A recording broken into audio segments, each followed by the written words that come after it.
En los Andes, a unos 4.000 metros de altura, los hombres del Calipso van a enfrentar los secretos del lago Titicaca. Nadie sabe lo que encierran esas aguas frías y hostiles. La leyenda dice que en su fondo yacen tesoros. Tras un silencio de varios siglos, cada piedra puede contar una historia y recordar las fabulosas civilizaciones que se han sucedido en sus orillas. Es un lago misterioso con fondos inexplorados, restos desconocidos, extraños animales.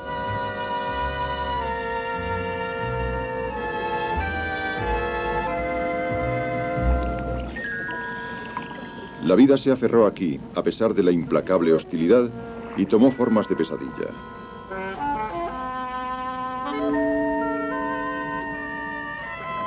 Incluso estos animales de la familia de los sapos tienen su secreto. No los hay mayores en el mundo. Los enigmas y leyendas cubren de embrujo las orillas del lago Titicaca. El mundo submarino.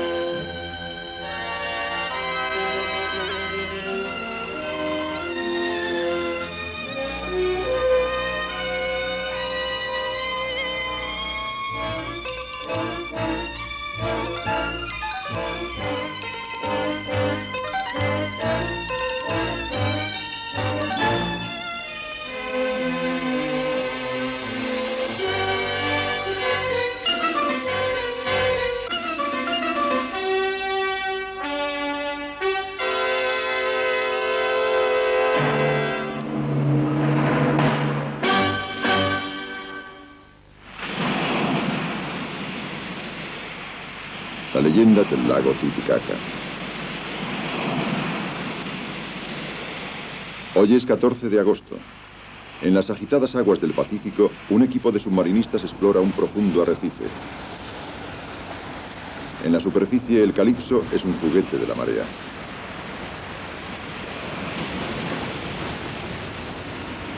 El comandante Cousteau espera el regreso de sus hombres.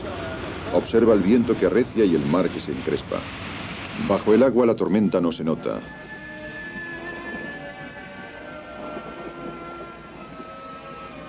Las corrientes y la marea remueven el mar según ciclos regulares. Los habitantes del arrecife están familiarizados con estos ritmos.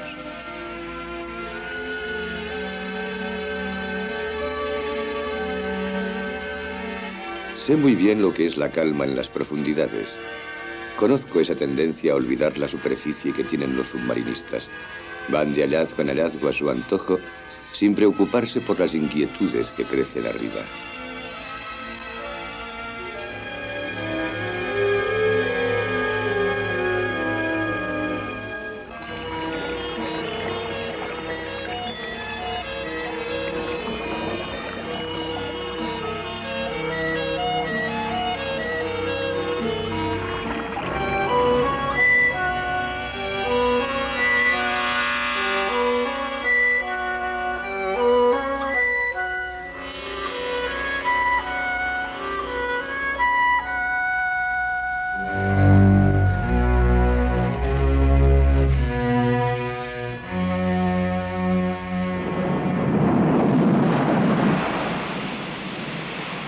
Como sucede a menudo en la mala estación, el tiempo puede cambiar muy deprisa. Hago volver a los submarinistas, que no se dan cuenta hasta qué punto es urgente. En pocos minutos la recuperación se volverá problemática.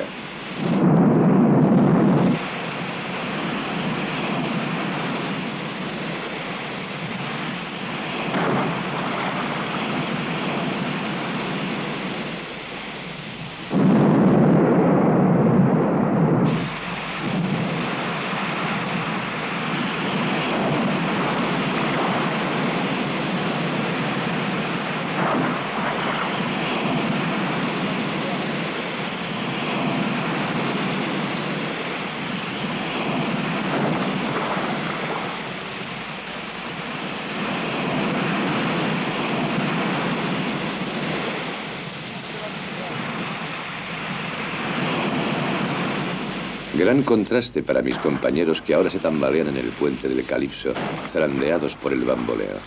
Vienen de un universo en el que planeaban como arcángeles y llegan a un mundo en el que de nuevo les aplasta la gravedad. Bueno, Jean-Paul, aquí ya hemos terminado. Ahora nos dirigiremos al Perú, pues dentro de 6 semanas llegará a la estación de las lluvias al lago Titicaca. Cuando estemos en Matarani, cargaremos en el ferrocarril las 2 cápsulas de inmersión y 20 toneladas de material. El tren cruzará los Andes hasta llegar al lago. ¿Por qué el lago Titicaca? Sin duda, la atracción del hombre no bastaría para justificar nuestra elección. Para nosotros, sumergirse a casi 4.000 metros de altura presenta problemas completamente nuevos. Conocemos poco las reglas fisiológicas de la inmersión en altitud. Además, también se sabe muy poco sobre el mismo lago, su profundidad, la vida que alberga, sus orígenes geológicos. Hay además problemas arqueológicos. Allí estaremos en una región inca. Alrededor del lago hay construcciones gigantes, templos.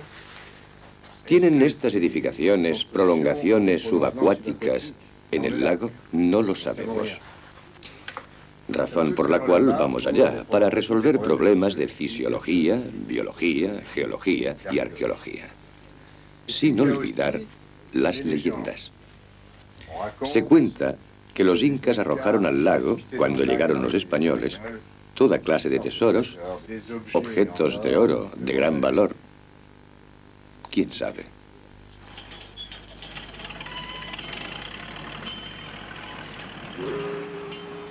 En los muelles del puerto peruano de Matarani, un tren especial está dispuesto para transportar a 17 hombres, 20 toneladas de material y las 2 cápsulas de inmersión, hasta unas montañas que alcanzan los 4.400 metros. La tripulación que queda a bordo es muy limitada. Los demás abandonan el marco familiar del barco impacientes por emprender esta expedición terrestre. Dejamos a Zum a bordo, ya que tememos sus reacciones en un país en el que le acecharían incidentes de todas clases. Al salir ponemos el altímetro a 0. Por cada vuelta completa de esfera habremos ascendido 1000 metros. El tren sube por una abrupta pendiente. Salimos de la eterna niebla de la costa pacífica para acceder al sol que ya no nos abandonará. Hace más de 4 siglos que los infatigables españoles de la conquista, empujados por la fiebre del oro, cruzaron estas montañas. Proporcionaron a la corona española un montón de riquezas, pero al precio de indecibles infortunios.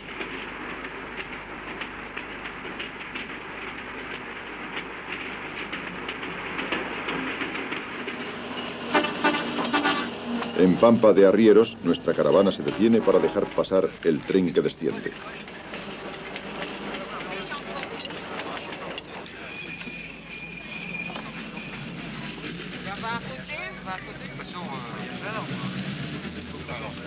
Miramos a los indios aymarás, que a su vez nos miran. Nuestra mutua curiosidad es grande, pero la posibilidad de entendernos es muy limitada. Nos sentimos separados por un abismo comparable al que hay entre la altura de los Andes y las profundidades del mar. Los incas construyeron una amplia red de caminos a través de las montañas, pero el Perú moderno ha conseguido una hazaña semejante al desplegar vías férreas por estos vertiginosos desfiladeros.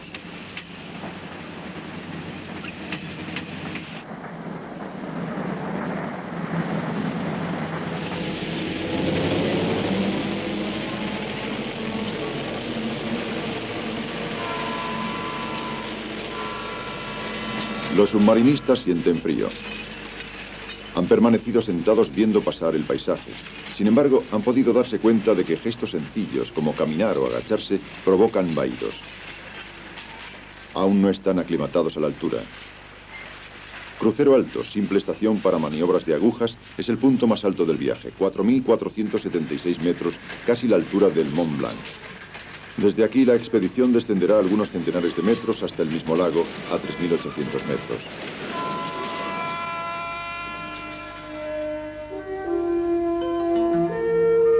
El lago aparece como un mar en medio de las montañas. Con una longitud de 225 kilómetros y una anchura de 60, tiene la misma superficie que Córcega, 7.000 kilómetros cuadrados. Es la extensión de agua navegable más alta del mundo.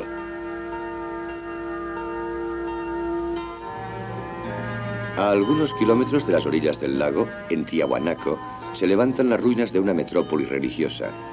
Los arqueólogos han podido distinguir en esas piedras las huellas de 5 civilizaciones, todas anteriores a los incas. Una gran parte de las obras de arte y de las construcciones que se les atribuye fueron, de hecho, obra de varios pueblos a los que sucedieron. Como los romanos, los incas se encuentran en el primer lugar de la historia, ya que supieron conquistar y organizar sus conquistas. Sin embargo, ninguna de estas civilizaciones precolombinas inventó la menor forma de escritura, y para recordar su pasado solo nos quedan algunas piedras esculpidas, esparcidas por una naturaleza hostil. El lago Titicaca es compartido por Perú y Bolivia. Saliendo del puerto peruano de Puno, en el lago, la expedición se dirige hacia la ciudad de Copacabana, en Bolivia. Será la base de operaciones.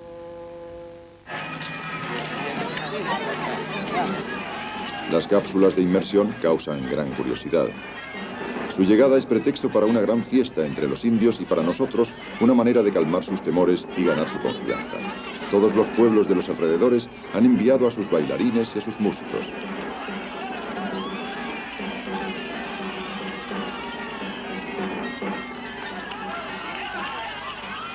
Ritos paganos y ceremonias cristianas se confunden.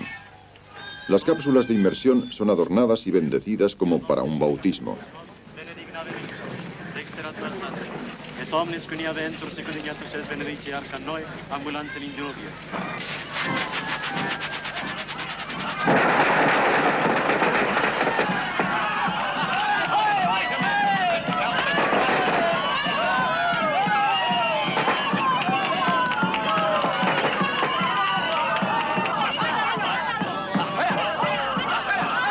Las vestimentas de los indios para esta ceremonia son las que utilizan en las grandes fiestas. Estas constituyen la única alegría de su monótona existencia. Muchos de estos disfraces y máscaras recuerdan a sus antiguos amos españoles. También es la ocasión de cantar, bailar y, sobre todo, beber.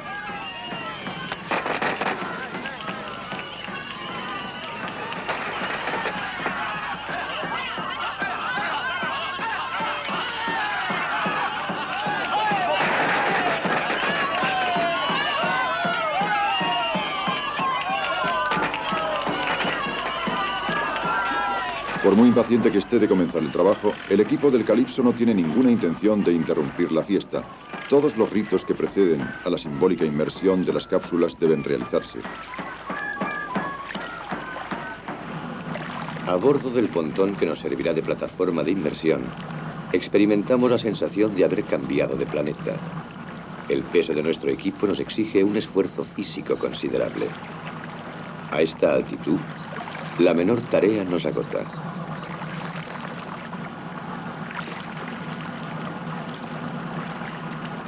El lago parece inmenso.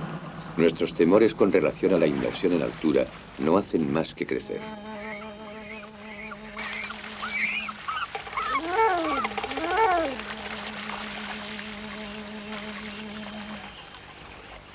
Miramos evolucionar a los cormoranes. En el aire enrarecido de los Andes, los cormoranes, normalmente tan ágiles, tienen dificultades para elevarse de la superficie del lago.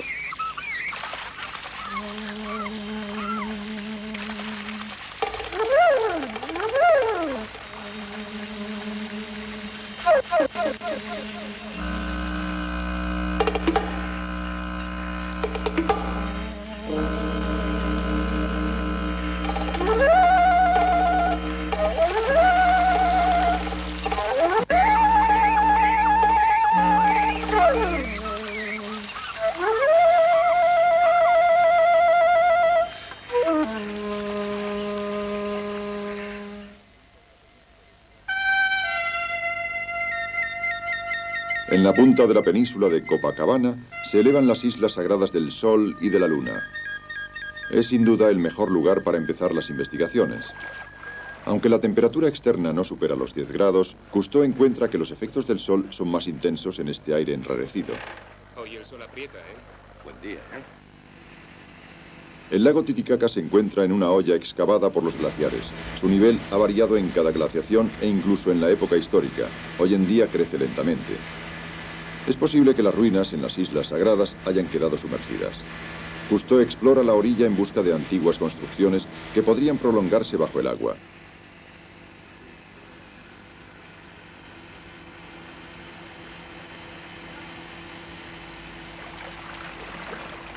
A bordo del pontón, el equipo se prepara para una inmersión de prueba. Hay que ver en qué medida la altitud influye en las posibilidades de trabajo en el agua. Incluso el mismo compresor tiene problemas. El aire no suministra suficiente oxígeno al motor. Los pájaros son como el motor, tienen dificultades para arrancar.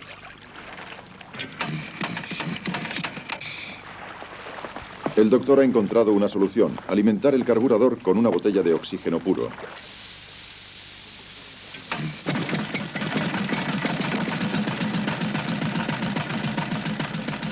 Delmotte y Deluar serán los primeros en sumergirse. Se han vestido lentamente, ya que incluso los gestos familiares de ponerse el equipo se vuelven aquí muy penosos. Para que un hombre trabaje con eficacia a esta altura, es necesario que la cantidad de glóbulos rojos aumente, lo que requiere algunas semanas, pero además que el tamaño de los pulmones y el metabolismo se modifiquen. El cuerpo humano no se adapta completamente a semejantes condiciones, sino al cabo de al menos 3 generaciones. Queremos filmar esta inmersión inicial para controlar las reacciones de los submarinistas. Incluso tememos que nuestros amigos pierdan el conocimiento, agotados por falta de oxígeno. De hecho, la presión que reina bajo el agua les ayuda.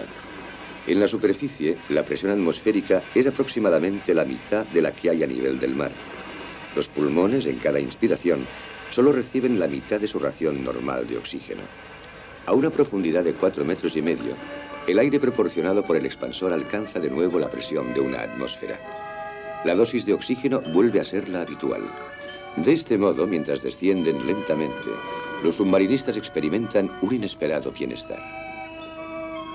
Una inmensa pradera de un verde intenso se extiende en las profundidades hasta el límite de la vista. A esta altura, la atmósfera está muy enrarecida y es muy seca, la luz intensa. Los rayos del sol penetran profundamente en el lago y favorecen la fotosíntesis y, por lo tanto, la vegetación acuática.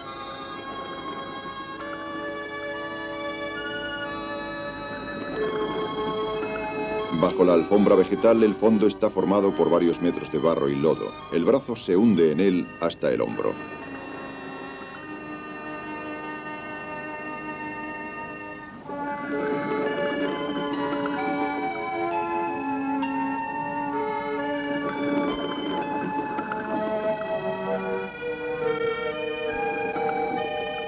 El lago tiene fama de ser rico en peces.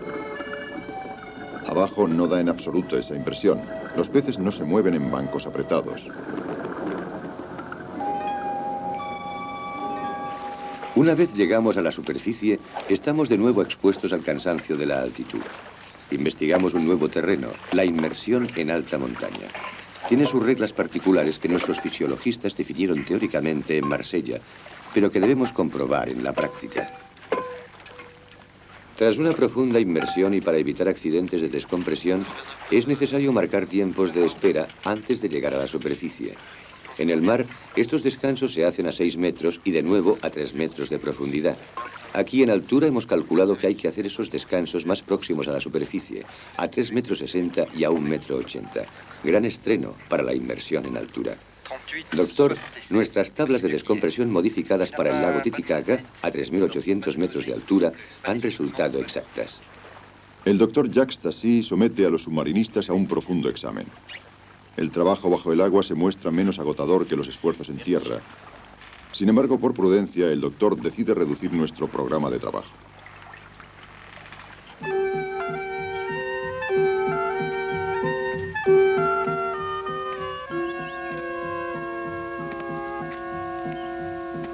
La Isla del Sol y la Isla de la Luna parecen haber tenido un papel primordial en la vida religiosa y civil de los incas. La Isla del Sol está cubierta de restos antiguos. En la Isla de la Luna se encuentra el templo de las vírgenes vestales. El equipo de Calypso determina las dimensiones exactas del templo. Frédéric Dumas, nuestro especialista en arqueología submarina, se maravilla de la técnica de la construcción. Estos bloques de piedra con múltiples ángulos encajan con tal precisión que una hoja de afeitar no se puede introducir entre ellos.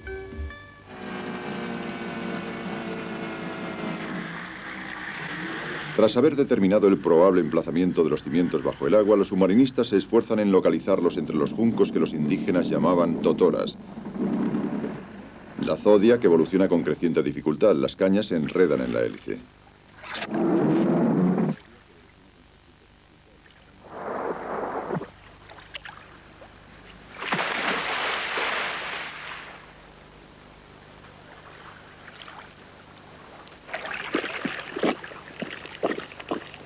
Jean-Rien se abre camino a través de toda esa vegetación.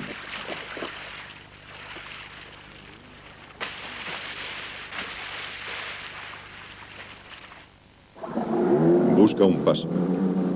Avanza trabajosamente por la jungla acuática que amenaza con aprisionarle. La abundancia de totoras proporcionó a los indios el material ideal para el único medio de transporte que conocen. Desde siempre utilizaron piraguas hechas de totoras atadas, cuyo calado es de algunos centímetros y permiten navegar entre las cañas.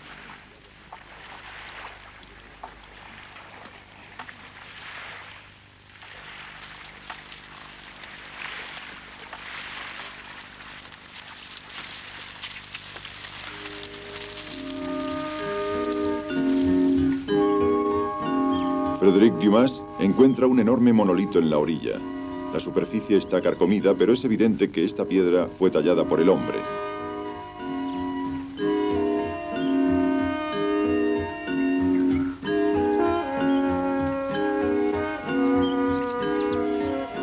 Otras piedras talladas llevan a Dumas hasta una serpiente esculpida de ojos salientes. Es una cobra, una serpiente de anteojos muy reconocible. ¿Qué hace en estas montañas la imagen de esta serpiente de tierras cálidas?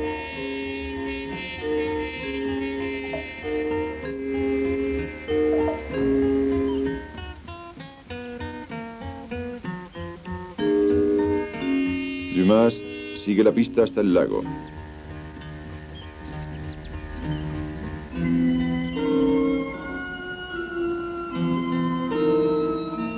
Los muros son la prolongación de las construcciones descubiertas en la orilla. El crecimiento de las aguas los ha sumergido lentamente. Estos edificios se remontan a los remotos tiempos de la historia precolombina. Se decía que a menudo estaban recubiertos de oro, lo que dio origen a la leyenda de un tesoro hundido. Estas pocas piedras disipan para siempre las fábulas que inspiraron. Poco a poco esperamos completar el inventario de las ruinas sumergidas.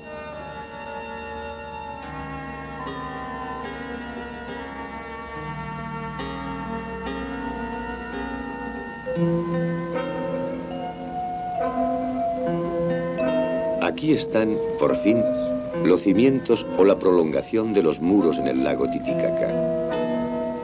Quizá estos muros rodeaban antaño el templo del dios Sol. Quizá las risas de las favoritas del Inca resonaron aquí antes de que la llegada de los conquistadores apagara su alegría. Quizá también bajo las rocas y el barro duermen los secretos que quedan por descubrir.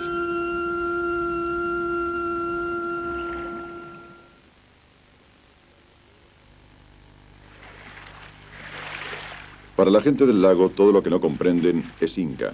Sus informaciones no son de mucha utilidad, aunque nos conducen hasta el viejo del lago. Nacido en la Isla del Sol, ha vivido 86 años en sus orillas.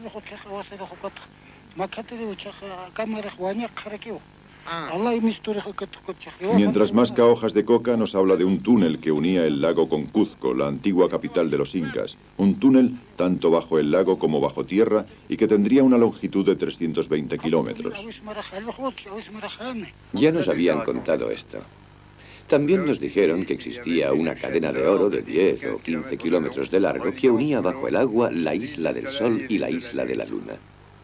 ¿Qué puede haber de cierto en ello?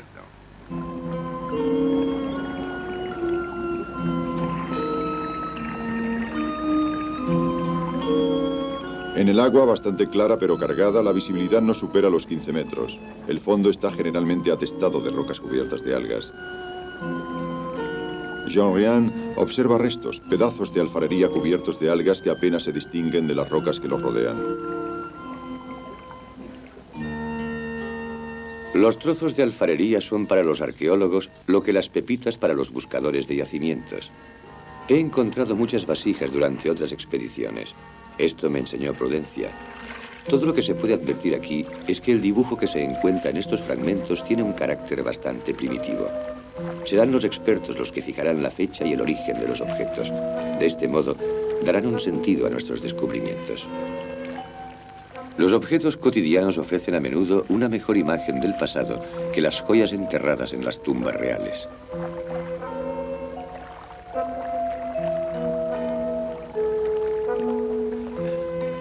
Pesa bastante. Más que las otras. Nuestras exploraciones se multiplican y observamos en primer lugar la escasez de peces. Ahora bien, no hay duda de que los peces son el principal alimento de las tradicionales poblaciones del lago, como los urus y los aymarás. El submarinista Ryan se acerca a una de las ciudades flotantes de los indios urus. Son los descendientes bastardos del pueblo del lago, los últimos supervivientes de los primeros habitantes del altiplano andino. Hoy son poco más de 200. Aunque viven sobre el agua, le tienen miedo. También creen que aquel que cae en ella muere enseguida.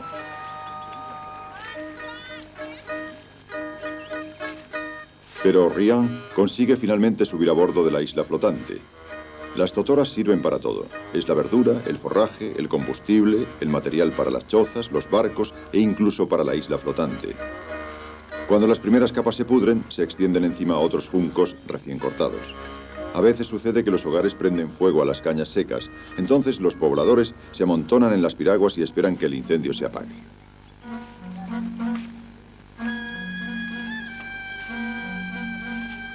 Para un pueblo arisco y supersticioso, Ryan representa el mundo incomprensible de la sociedad moderna. Hasta ahora los indios urus no querían que se les fotografiara, pues según una creencia extendida entre muchos pueblos, el aparato fotográfico arrebata el alma al mismo tiempo que toma la imagen.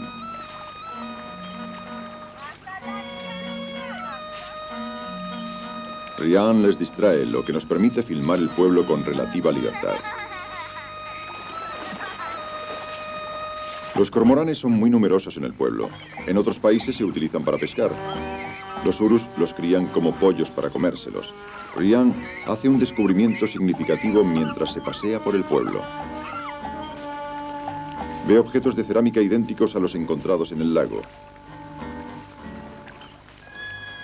Un poco más lejos encuentra un rótulo. Atención, escuela. Pero es una escuela flotante. Ryan se va por donde ha venido. Quizá dentro de una generación las madres convencerán a sus hijos para comer la sopa, amenazándoles con el demonio negro y amarillo que surge de las profundidades.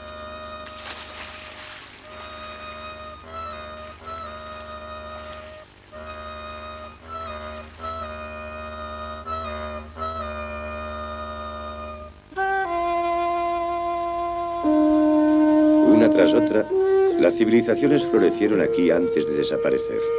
Dejaron muchos enigmas.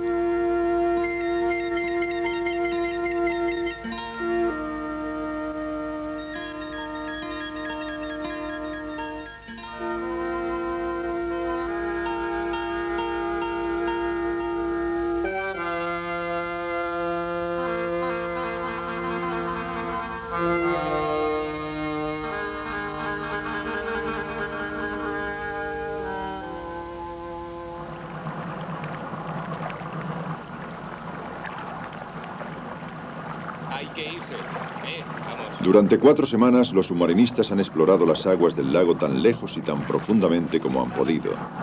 Ahora serán las cápsulas de inmersión las que continuarán las exploraciones. Mientras se las pone a punto, los submarinistas empiezan su investigación sobre la fauna.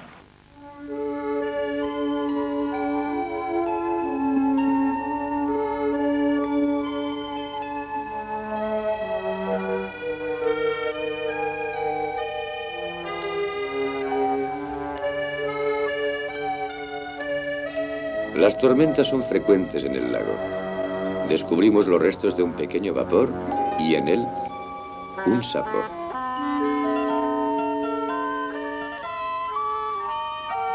Aquí, incluso los animales tienen su misterio. Estos viven como las ranas y se asemejan a los sapos. Los hemos encontrado por todas partes en el agua, nunca en la superficie. Al aire libre, se asfixian.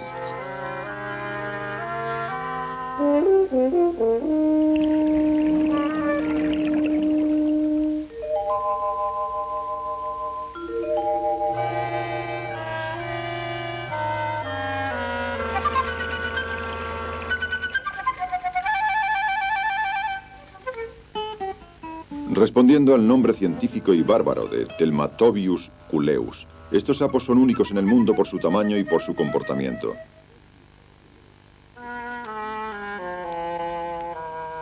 Todos los demás sapos deben respirar en la superficie. Entre los Telmatobius, los pulmones atrofiados son inutilizables. Como no poseen las branquias de los peces, respiran a través de los pliegues de la piel que forman un verdadero manto. Los minúsculos capilares que cubren la superficie de sus cuerpos extraen el oxígeno directamente del agua.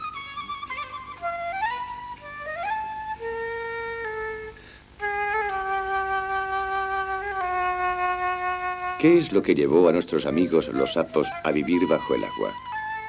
Sin duda, el aire enrarecido de los Andes, que no les proporcionaba suficiente oxígeno.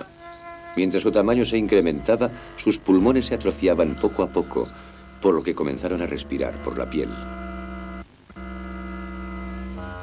Los sapos pasan la mayor parte de su existencia posados en el fondo del lago. Sumergidos y mudos para siempre, no croan. Los submarinistas del Calipso tuvieron la suerte de sorprender su danza amorosa.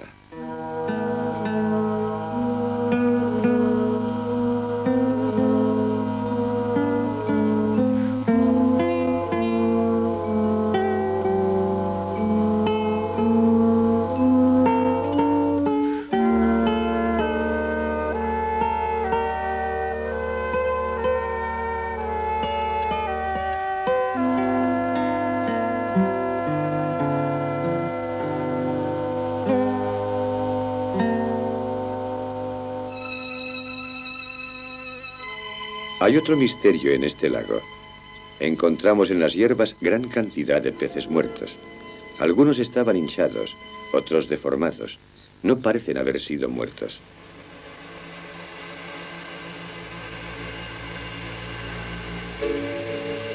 Los sapos se alimentan sobre todo de insectos acuáticos y de pequeños moluscos. No atacarían peces de este tamaño. En cuanto a los numerosos pájaros de las orillas del lago, se tragan la presa. No son ellos, pues, el origen de semejante matanza de peces. Para resolver este nuevo enigma, recogemos unos especímenes que serán enviados al Instituto Oceanográfico de Mónaco para ser disecados y analizados.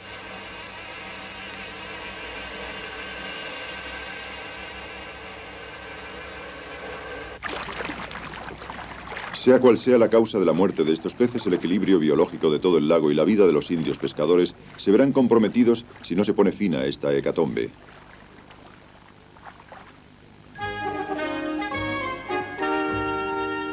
La increíble cantidad de sapos que hemos visto nos induce a intentar un cálculo de su población total en el lago.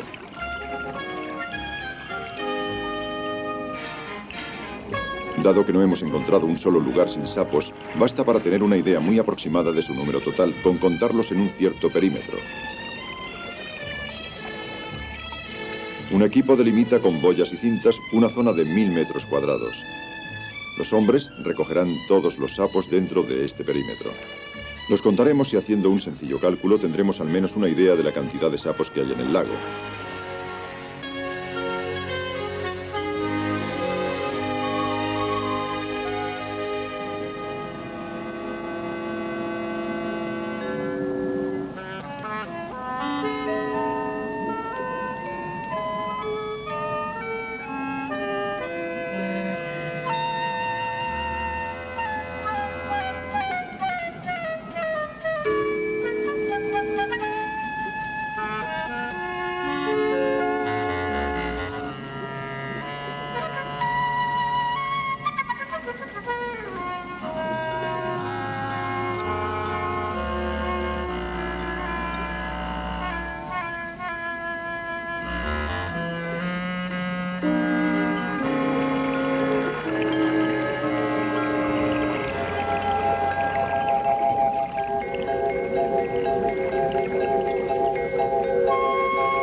se les deja mucho tiempo fuera del agua, los sapos mueren como los peces. Felizmente, el recuento va deprisa.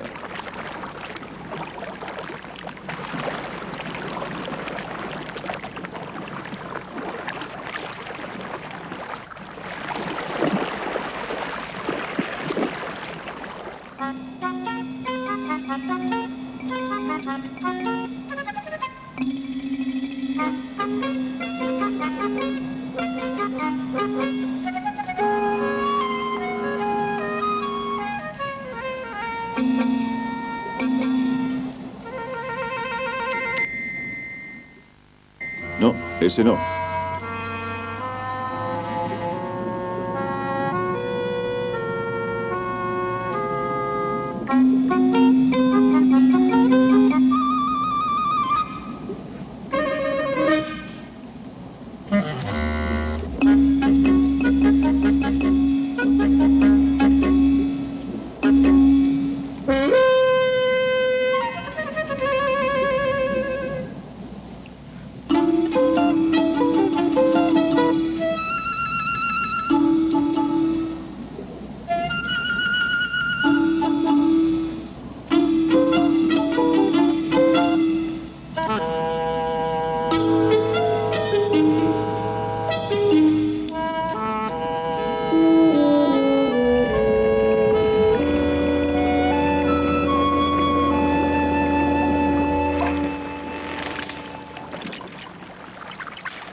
Las dimensiones del animal son sorprendentes. Completamente estirado mide cerca de 50 centímetros. Las ancas son casi 2 veces más largas que el cuerpo. El sapo puede alcanzar 1 kilo.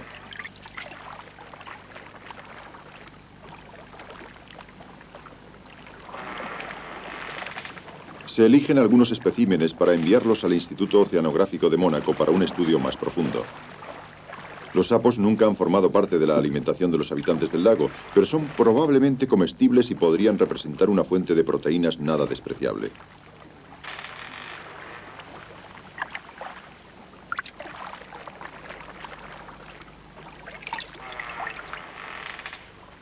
Cada sapo ostenta señales distintivas, dibujos, manchas que difieren y colores que van del amarillo al marrón oscuro.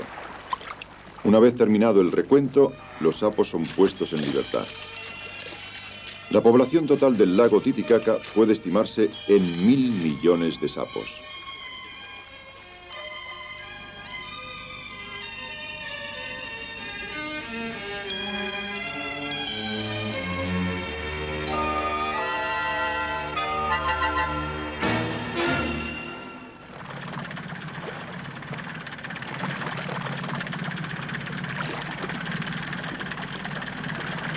El doctor Harold Edgerton, profesor del Instituto Tecnológico de Massachusetts, impaciente por participar en otra expedición con su amigo Cousteau, prepara los ensayos de su sonar especial.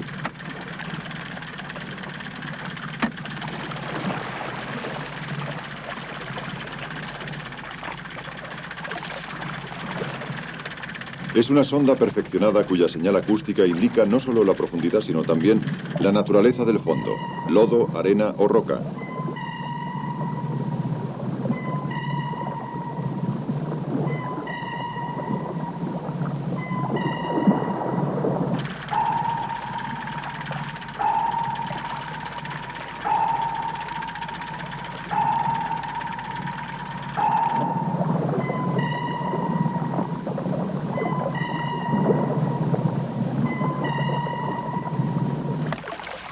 La banda de registro da una imagen detallada del fondo del lago.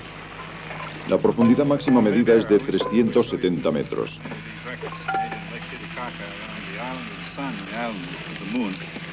One of the most interesting areas has been plotted up on another chart, which shows Sun Island, the main island of Copacabana. El doctor Edgerton comenta con Falcó los gráficos del fondo del lago alrededor de las islas del Sol y de la Luna. La región más interesante ha aparecido en esos perfiles. Entre 2 dorsales rocosas, dice, existe una cuenca de sedimentación a 120 metros de profundidad. Valdría la pena hacer una inmersión allí con las cápsulas. Del fondo plano emergen abruptos acantilados que probablemente sería interesante observar. Además, los eventuales tesoros tirados en el lago tienen muchas posibilidades de haberse reunido en esta llanura.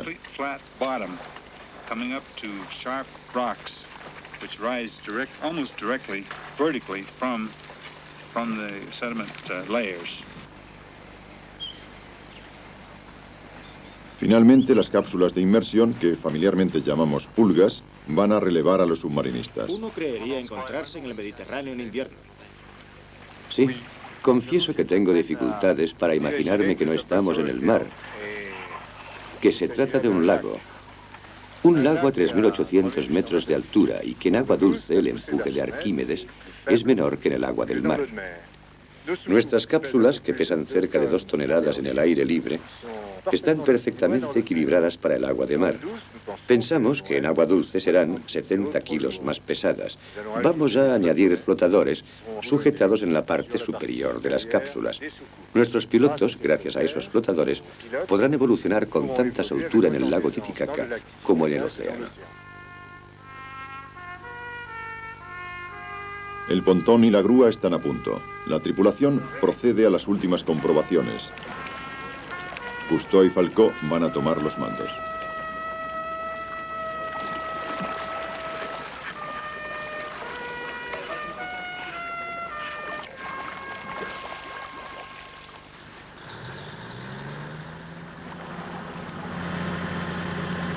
¿Cuál es la pregunta?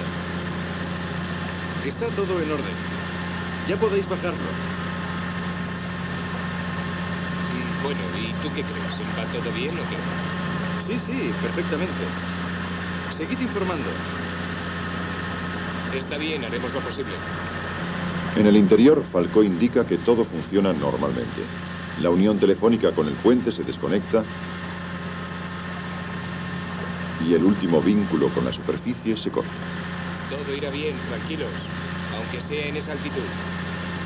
Ahí va.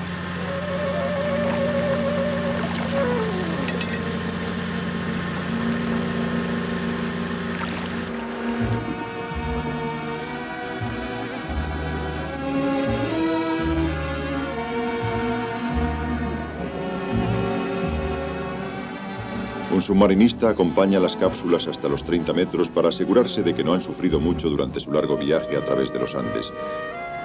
Cousteau y Falcó, con los faros, le dicen hasta luego.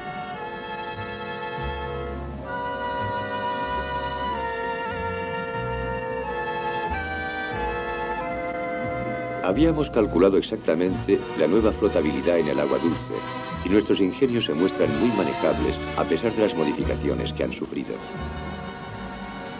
Comunico mis impresiones a Falcó y decidimos filmarnos el uno al otro mientras filmamos el fondo del lago.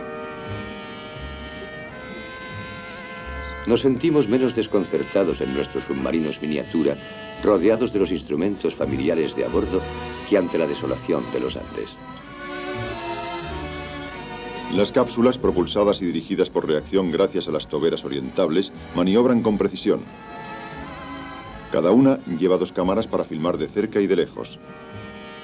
Estos pequeños submarinos, capaces de descender hasta los 600 metros, abren nuevos terrenos de exploración.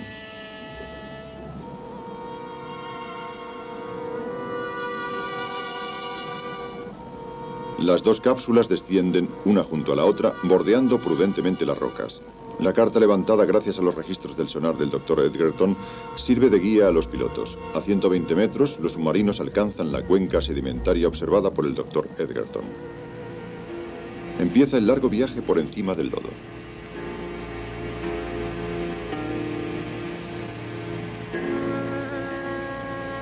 Falcó y yo intercambiamos nuestras impresiones mediante el teléfono sonar. Instintivamente nos referimos sin cesar a nuestras experiencias submarinas.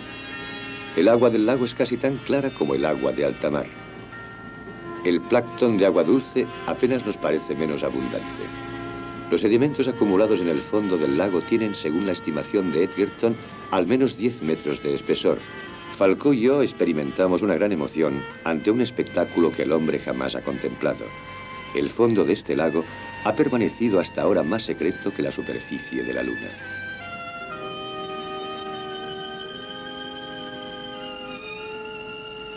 Más o menos en medio de esta llanura aparecen huellas incomprensibles.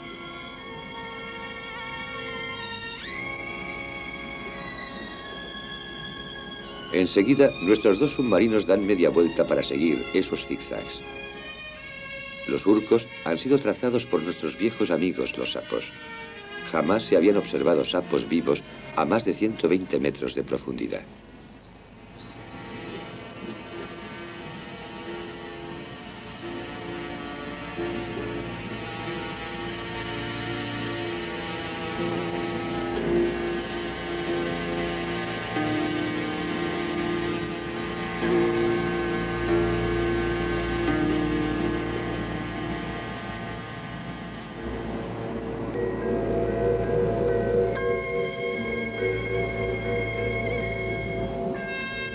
Las cápsulas han cruzado esta llanura sedimentaria y acaban de llegar a la arista rocosa observada por el sonar. Es bastante semejante a una columna vertebral gigante. La exploración ha terminado.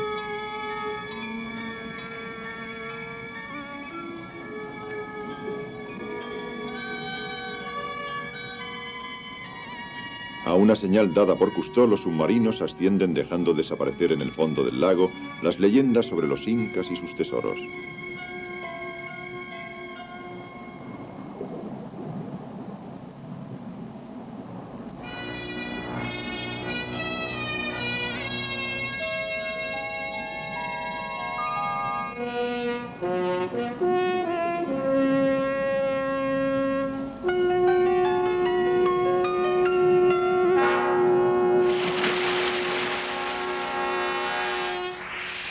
En la superficie, los dos submarinos miniatura resoplan como ballenas, indicando así su posición al pontón. Esta imagen final de nuestra expedición reúne las cápsulas de inmersión junto a las canoas de junco de los indios. Resume 2000 años de historia del lago Titicaca. Cousteau regresa a Mónaco en busca de la respuesta al problema de los peces muertos. Y bien, Carpín, ¿has podido resolver el misterio de los peces muertos del lago Titicaca? Sí, los peces tienen úlceras. Seguramente se trata de una furonculosis transmitida por las truchas que se han introducido en el lago. ¿Y crees que se logrará salvar la fauna del lago? Eso creo. Se están haciendo investigaciones. Desde ahora, los biólogos se han puesto manos a la obra. Van a intentar detener un mal que dejaría a los sapos y a las truchas como únicos propietarios del lago.